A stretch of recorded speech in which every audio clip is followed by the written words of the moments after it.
Olá, meus irmãos, saudação de paz, Pastor Hélio Rocha. Estamos retornando hoje com a nossa quarta aula das Epístolas Paulinas. Por favor, tenha um exemplar do seu livro nas mãos, o exemplar da Bíblia Sagrada, e abra sua lição na página de número 137. Hoje nós iremos estudar as cartas pastorais do apóstolo Paulo.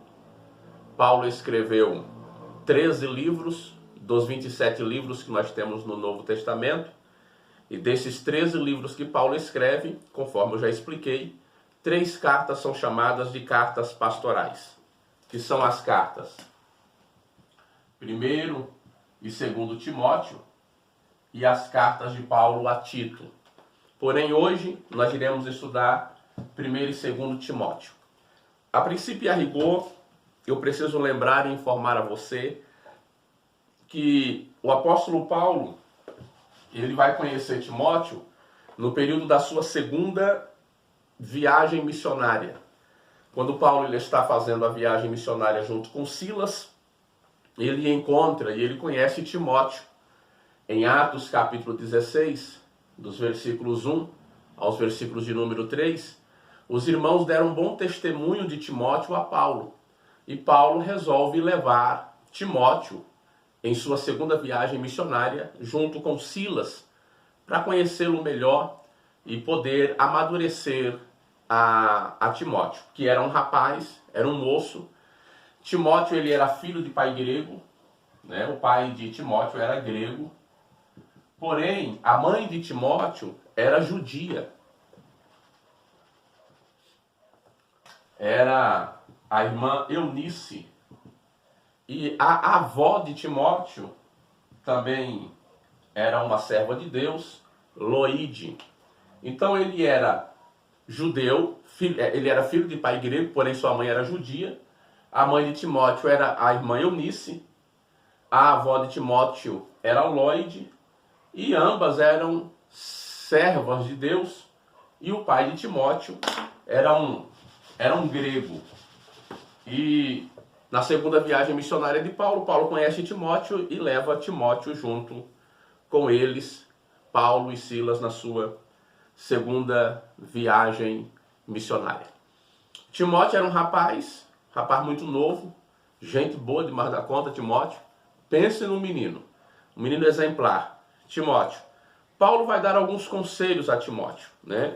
Eu marquei aqui que Timóteo ele vai se tornar futuramente, Timóteo vai se tornar pastor da igreja.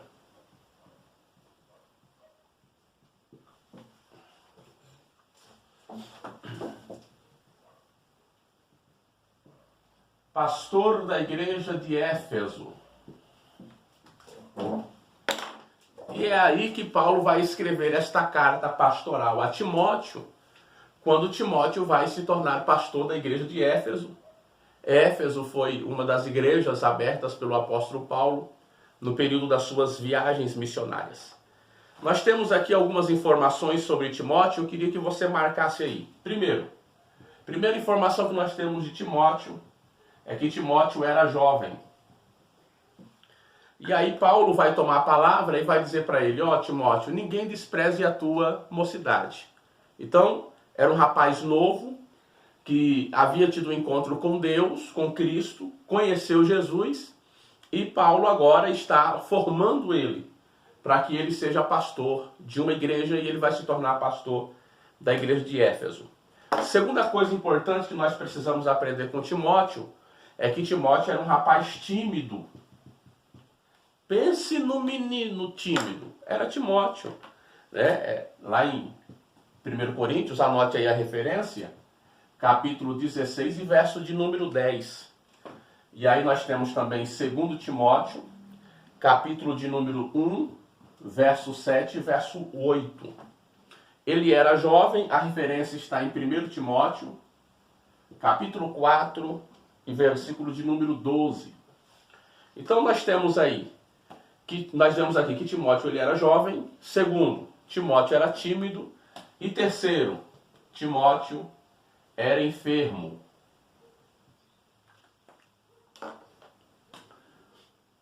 A referência está em 1 Timóteo, capítulo 5, verso de número 23. Lembra daquele conselho que Paulo dá a Timóteo? Ô Timóteo, toma um pouquinho de vinho, que é por causa do teu estômago. Então, ele era um rapaz enfermo. Então, nós temos aqui o que era Timóteo. Jovem, sem experiência nenhuma. Segundo, tímido. E terceiro, enfermo. É aí, gente, que a gente vê a escolha de Deus. Deus escolheu as coisas vis e as coisas desprezíveis deste mundo para confundir e aniquilar aquelas que são. Então Deus não está aí importando com quem tem saúde ou não, até porque quem dá saúde é Ele. Quem é tímido ou não, até porque quem tira a timidez é Deus. Por falar aqui de timidez, eu me lembro que eu era igual Timóteo, tímido. Eu tinha tanta timidez que eu tinha vergonha de dizer meu nome. Quando as pessoas perguntavam, ei menino, qual é o teu nome? Eu abaixava a cabeça e não conseguia responder, de tão tímido que eu era. E a minha timidez, ela começou a sair, eu comecei a perder a timidez depois que eu comecei a pregar o Evangelho, a dar aula em escola bíblica dominical. Ainda com 13, 14 anos, eu fui perder essa timidez. Eu me lembro que a primeira vez que eu tive a oportunidade na igreja para eu preguei de olhos fechados, de tão tímido que eu era. Às vezes, na sala de aula eu sofria muito, porque a professora ou o professor me fazia perguntas na sala de aula normal, e eu ficava com o rosto todo vermelho e às vezes a voz não saía. A timidez, ela nos atrapalha em muitas coisas. Nos atrapalha às vezes para conseguir um bom emprego, nos atrapalha no relacionamento. E Timóteo também era um rapaz tímido e ele vai se tornar pastor da igreja. Por quê? Porque Deus escolheu as coisas desprezíveis para confundir aquelas que são. Então foi a escolha de Deus. Então nós vemos aí um pouquinho de Timóteo. Quero informar também aos irmãos, marque aí, que o livro de Timóteo, de 1 de Timóteo, é o 54º livro da Bíblia.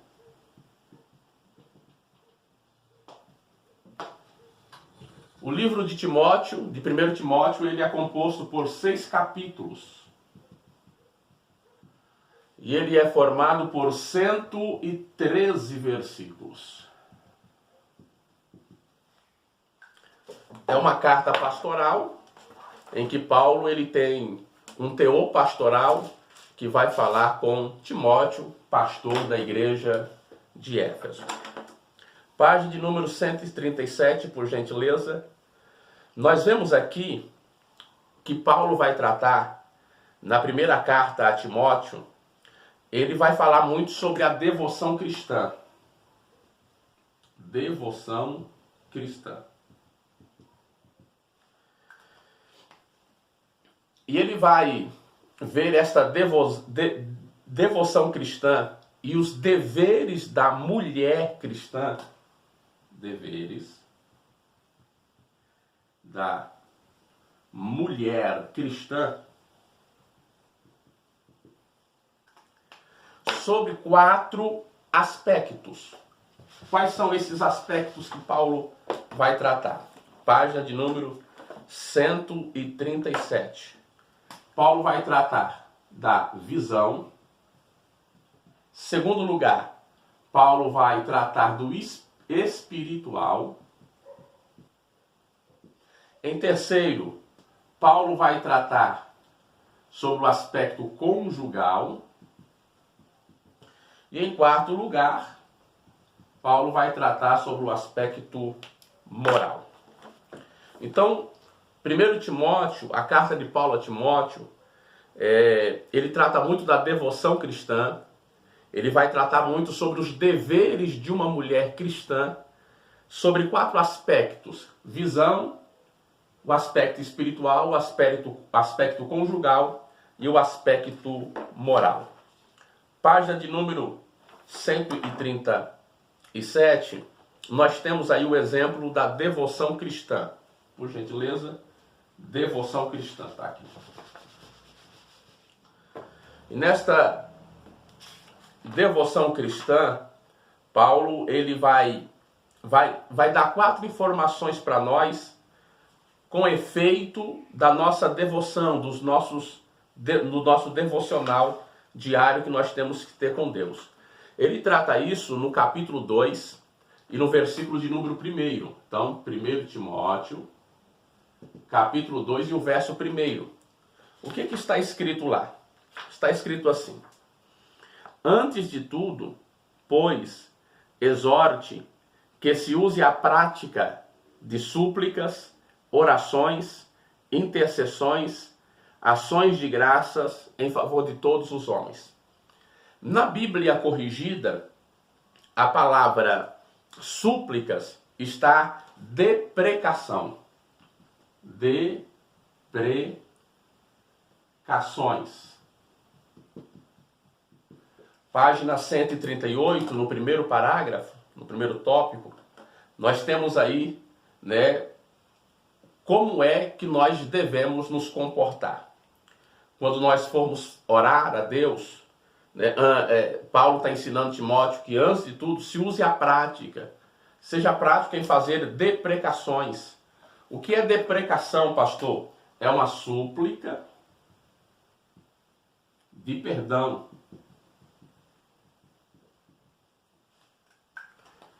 Então, se ouse fazer a súplica de perdão, o pedir perdão pelos nossos pecados. Até porque, gente, nós somos meros pecadores. Nós pecamos de 3 maneiras, né? Conforme eu já expliquei em sala de aula. Nós pecamos pela mente, nós pecamos pela boca e nós pecamos com as nossas ações. Então, a maneira como nós mais pecamos é pelo pensamento. Todos os nossos pensamentos, eles são vistos por Deus. Haja visto que, às vezes eu não falo, mas eu penso. E o pensamento está, às vezes o corpo está aqui, mas o pensamento está longe. Então nós pecamos pela mente, que é o meio que nós mais pecamos é pela mente. Pecamos pela boca, com palavras, a ponto da Bíblia dizer: por tuas palavras serás justificado, por tuas palavras serás condenado. E pecamos com as nossas ações, com as nossas obras, com a prática, né, daquilo que nós já pensamos. Então, Paulo está ensinando a Timóteo, junto com a igreja de Éfeso, que nós devemos fazer diante de Deus, na nossa devoção diária, devoção cristã, a prática de súplicas de perdão, que é chamado na Bíblia corrigida de deprecações. Segundo, Paulo ele pede que tenha a prática, que a igreja e Timóteo tenha a prática da oração. E orar é uma conversa com Deus. Orar é conversar com Deus. Grandes escritores e grandes pastores utilizaram frases sobre oração, e eu tenho anotado aqui até algumas e eu quero compartilhar aqui com vocês. Por exemplo, olha para essas frases de homens que falaram sobre a oração. Por exemplo, o pastor David Jung-Shu, ele é o pastor da maior igreja na Coreia. Ele disse que a oração é a chave do avivamento. O pastor Hernandes Dias Lopes, que é um pastor presbiteriano, ele disse que a oração é a chave que abre todas as portas. Pastor Leonard Ravenhill, ele escreveu o livro Porque Tarda o Pleno Avivamento, e ele disse que sobre a oração, ele falou que a oração é a chave que serve em qualquer fechadura. O pastor Napoleão Ribeiro Falcão, falando de oração, ele disse que a oração é a respiração da alma. Ainda Leonardo Ravenhill, ele disse que a oração toca a eternidade. O maior exemplo de oração que nós temos é de Jesus. Jesus ensinou a oração do Pai Nosso. O ministério de Jesus estava envolvido com a oração. Antes de escolher os 12 apóstolos, Jesus passou a noite inteira em oração. Em certas ocasiões, para Jesus tomar decisões certas ou sérias, ele se afastava da multidão e ficava ali um tempo sozinho orando. Por ocasião da transfiguração, Jesus subiu ao monte para orar. No Getsêmani, que foi a prensa de azeite, o lugar onde Jesus orou antes dele ser crucificado, no Getsêmani, ele orava intensamente, a ponto de soar grandes gotas de sangue. Na cruz, o próprio Jesus orou pelos outros, e as últimas palavras de Jesus antes de morrer foi uma oração. Lembra que ele orou e disse: Pai, perdoa-lhes, porque não sabem o que fazem. Então Paulo está ensinando ao pastor Timóteo, pastor da igreja de Éfeso, que ele tem que ter uma devoção diária. Assim como nós, estudiosos da Bíblia, do curso de teologia, temos que ter uma devoção diária. Então, que nós tenhamos a prática de súplica de perdão, que é deprecações, a prática da oração. Em terceiro lugar, que a gente tenha a prática da intercessão. Página 138, gente. Tá tudo aí, página 138. O que é intercessão, pastor? É rogar a Deus em prol de outras pessoas. Você sabia que a intercessão ela é muito importante? Pois em um período de oração, o maior tempo que nós precisamos gastar é com o período da intercessão. Da intercessão. É quando eu rogo a Deus em prol, a favor de uma outra pessoa. Essa questão de intercessão é tão importante que nós temos algumas pessoas na Bíblia que intercederam. Interceder é pedir pelo outro. Quando nós pedimos para nós, normalmente, às vezes demora e às vezes Deus diz não, quando a gente pede algo para nós. Vou dar um exemplo. Quando a gente intercede por alguém, 90% das vezes Deus diz sim, Deus responde nossa oração a favor daquela pessoa. Exemplos. Jó orou pelos seus amigos.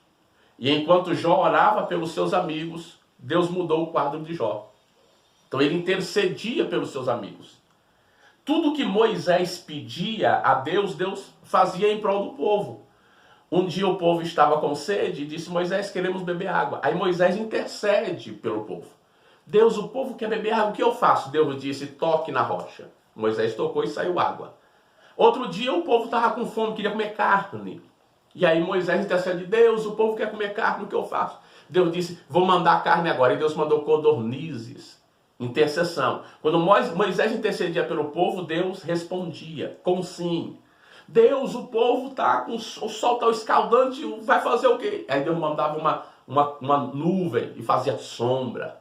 De noite o povo está com frio, Deus mandou a coluna de fogo e aquecia o povo do frio noturno no deserto. Um dia Moisés resolve fazer uma oração pedindo algo para ele. Tudo que ele pedia para o povo, Deus respondia com sim. Um dia ele faz um pedido: Deus, esse pedido é para mim, é pessoal. Qual é, Moisés? Rogo-te que me mostres a tua glória. Deus disse não. Olha o poder que tem a intercessão. Quando você intercede por alguém, normalmente Deus responde com sim. Você pede algo para você, ou Deus diz espera, ou Deus diz não, e quando ele diz sim, às vezes demora um pouquinho, porque não é no nosso tempo, é no tempo dele. Jesus, quando intercedia pelo povo, Deus sempre lhe respondia. Ó Pai, a multidão está com fome, graças te dou por este pão. Aí Deus multiplica pão. Pão e peixe saciou a fome de 5.000 homens, fora mulheres e crianças. Tudo que Jesus pedia em intercessão a favor do povo, Deus fazia. Lembra de Lázaro? Quando estava morto, depois de 4 dias, Jesus roga a Deus. E Deus diz sim, e traz Lázaro à vida. Um dia Jesus faz um pedido para ele mesmo, lá na cruz, no Getsêmani. E no Getsêmani Jesus disse: Pai, se for possível, passa de mim este cálice. Deus disse não. Então aqui está o poder da intercessão. Na nossa devoção diária, nós temos que suplicar por perdão, orar, que é uma conversa com Deus, interceder, que é interceder a favor do próximo. E, em último lugar, Paulo, ele fala para Timóteo que tenha, Timóteo, também a prática de ações de graças. O que é ação de graça, pastor? Isso chama-se gratidão. Ser grato a Deus por aquilo que Deus ainda irá fazer. Ação de graças é agradecer a Ele antecipadamente antes da bênção chegar nas nossas mãos. Então que a gente tenha a prática da ação de graças. Não agradecer quando nós recebermos a bênção, e sim agradecer antes de receber a bênção, tendo a certeza de que iremos receber. Então nós temos que ser gratos, coração agradecido. Então Paulo explica para o pastor Timóteo e para a igreja de Éfeso que eles têm que aplicar, que praticar a prática da deprecações, que é a súplica de perdão, a prática da oração, da intercessão e de ações de graças. Tudo bem até aqui, gente? Página 138, tá? Até porque, gente, não tem ministério sólido sem oração. Não tem ministério avivado sem oração. Então nós precisamos aí estar sempre em oração. Página 138, por gentileza. Página 138. A segunda coisa que Paulo vai tratar aqui na primeira carta a Timóteo é sobre os deveres da mulher cristã. E são sobre esses deveres que nós iremos tratar daqui a pouquinho na nossa próxima aula. Deus abençoe você. Até daqui a pouco, se Deus quiser.